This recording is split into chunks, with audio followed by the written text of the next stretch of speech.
Moi je suis la fille d'une malade de Parkinson.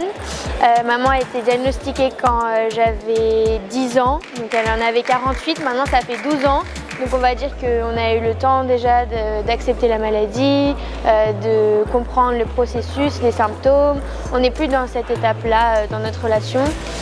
Maintenant, le fait qu'elle ait été diagnostiquée quand j'étais petite, ça fait que j'ai pas vécu le choc que peuvent vivre certains enfants qui, quand on leur annonce le diagnostic, savent déjà ce que ça veut dire. Moi, à 10 ans, être malade, pour moi, c'était avoir un rhume, donc c'était pas forcément très significatif.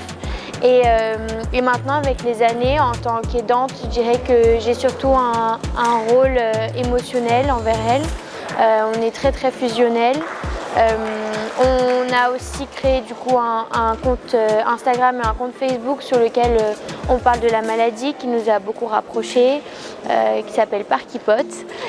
Être malade et jouer au ping, c'est le défi des 160 Parkinsoniens que nous avons rejoints le week-end dernier pour les championnats du monde. En tant qu'aidante, il y a aussi au quotidien les petites tâches du quotidien où j'essaye d'être peut-être plus présente. Je suis sûrement beaucoup plus à la maison qu'une enfant dont la maman n'est pas malade.